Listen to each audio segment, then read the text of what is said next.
Alright, I have an interesting problem that most people would not have. I'm watching the house for the Hoffs, and they had some bananas downstairs, and the neighbor was telling us that the bananas were rotten, that I needed to throw them out. So I went to go check it out, and she was right. That a whole bunch of bananas, not all of them were rotten, but there were like tons of fruit flies, and a bunch of them were like rotten, and anyways. There were a whole bunch of them that were really good though. So I picked up the bunch. I'll show you a bunch of bananas. So this is where they came from. You can see that bunch of bananas right there. So those are still green and they're not big enough yet. They got a little bit more growing to do. But before they turn totally yellow, you've got to take the bunch out. And here's why. I just learned this. So if you take the bunch of bananas and they're yellow, then when you grab the vine and shake it, they all fall off. Kind of like a ripe mango, which this is a mango tree. And there's been mangoes falling down.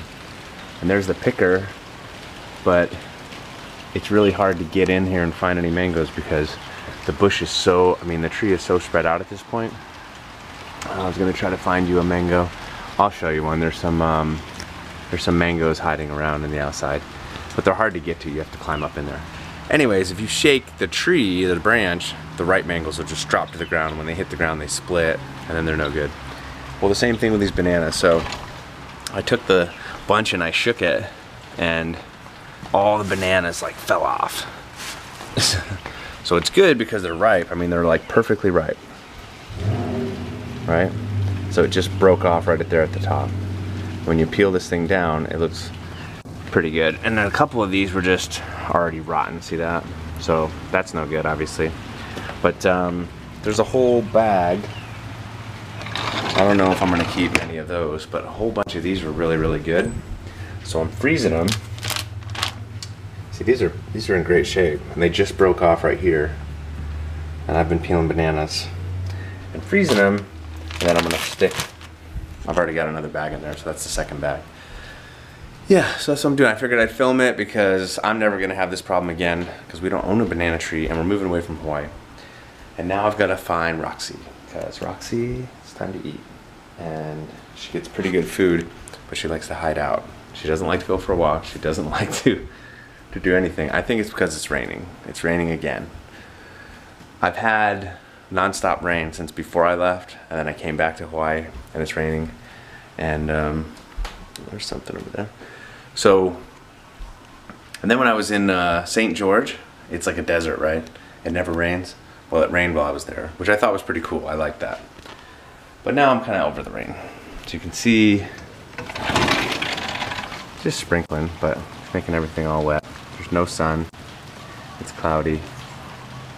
And there's a papaya tree, banana tree, mango tree. And that's just a palm, not a coconut palm. I don't think.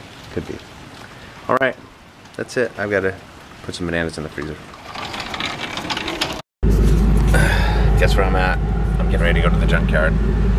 I'm at McDonald's getting breakfast. I'm in pain. I'll tell you about that. My leg kills. It hurts to just sit here. But I have to go to a junkyard to get a piece for the van, the minivan. So this place is kind of hidden. You can't even find this place. But I'm in Aiea.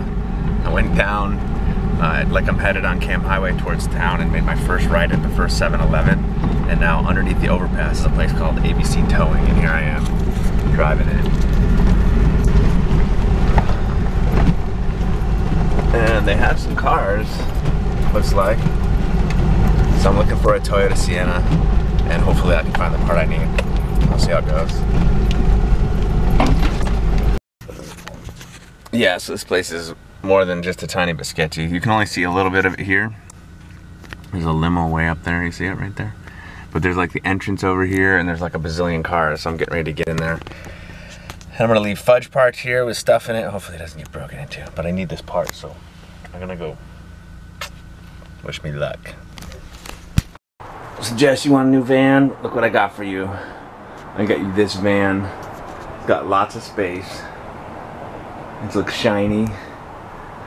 The kids can sit here. You know, we can even put a couple back there. You can sit real low to the ground. I don't see what's wrong with it. It's even got pink. Whoop. All right, so this is the van I'm gonna try to pull apart off. Let's check it out.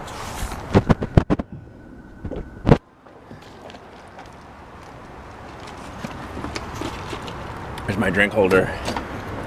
Ugh. In here, this part, right in there. Luckily, this one's not burnt. The last one I looked at had a burnt engine, like it had gotten on fire. So I'm gonna start working on this now. And you know what would make this awesome? If it started raining. And guess what it's doing? It's raining. It's been raining since Jess and the kids left. Every day.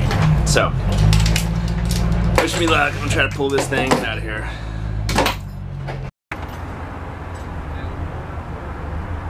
So, for the record, this thing here is a starter. I just had to rip off this stuff to get to it. Tell there's some kind of fire or something happened here, some kind of corrosion. It was battery corrosion. I'm gonna rip this off, and then this is the piece I gotta get to. This is the part that broke off. So I've got to take off that bolt and a few more back there, and then I'll be in good shape. But it could be worse. See all this stuff here? Not too bad. So that was an adventure. I would have filmed more, but if you've ever seen episode 1 of Star Wars, and you know Waldo, or whatever that guy, the guy that owns the junkyard and is trying to, he has like all the parts and they need the part or whatever. That's about the temperament and attitude of the guy that owned the place. He softened up a little bit at the end when I gave him 70 bucks, but the 70 bucks got me a part that I paid 150 for. I still have the receipt for, and then it got me the part I really need, which is $40 online anyway, plus I'd have to pay for shipping, and I have to wait a week. So I didn't like paying 30 bucks for the part, but I did like paying 40 bucks for the starter, so it all worked out. Now I gotta get back and hook this all up, and hopefully the starter works. There's a test for the starter. I just know I'm probably not gonna do it. I'm probably just gonna, maybe I should test it before I put it on, because if it doesn't work, then I gotta take it all apart to get the starter out.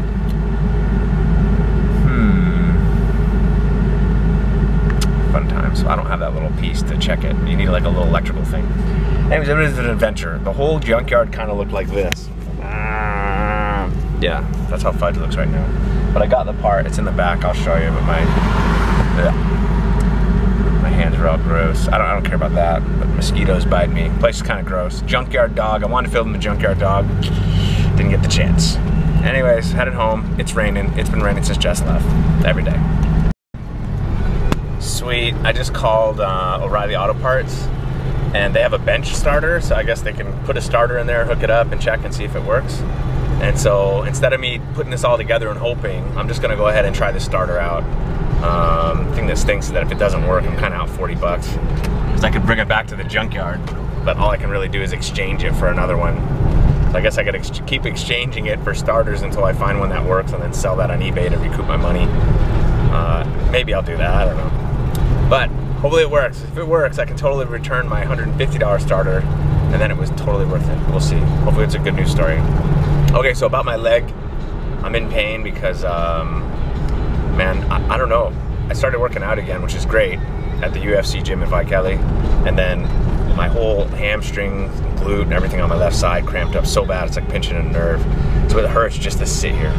So I'm kind of dreading the fact that I'm gonna fly to Salt Lake to go see the family, because I might have to sit in a chair that doesn't recline, and if I can't, you know, move around, it's gonna be really painful. So hopefully it gets better by then. Score, I just got out of O'Reilly's. I brought the starter there that I pulled. I got it for 40 bucks. And just like a day or two ago, I bought a starter from them, a refurbished one for 150. But I just went to this junkyard, and because I had to pull the starter off anyway, I was either gonna give the starter to the guy that owned the junkyard, hoping that he would give me a better price, but he didn't. So I decided I'd just buy it for 40 bucks. And they tested it 3 times at O'Reilly. They'll test it for free, and it works. So I'm gonna go put that thing in the van, and hopefully everything works well, and I hook up everything right. And then, well, I'm not gonna do it right now. I'm gonna do it later, probably tonight. And then, it should be good. Hopefully the van's running for tomorrow. If not, I'm driving Fudge until sometime next week. So wish me luck. We'll see, but that's pretty good news. That's awesome, you know.